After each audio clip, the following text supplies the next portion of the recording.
Hi, I'm Paul Clements, Managing Director of AC Shropshire.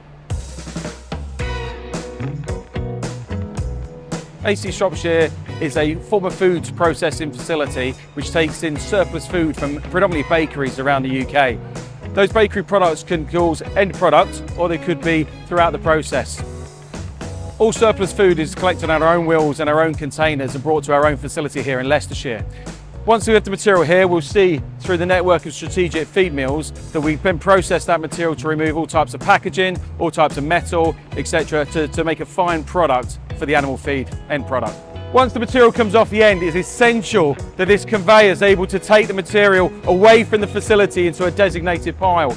The conveyor that we've bought is ribbed to ensure that the material comes up and doesn't roll back, and it's been specifically designed with width and speed to cope with the tonnage that we have, circa 20 tonne per hour.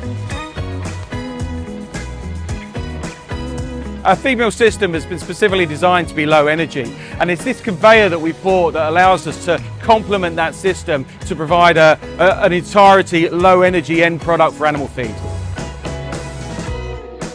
AC Shropshire were delighted to work with Coveya. They came out to site, met with our needs, totally understood what we were trying to achieve. They continue to work with us to further develop and further enhance the products that we produce here at AC Shropshire. AC Shropshire would definitely recommend Coveya to other companies.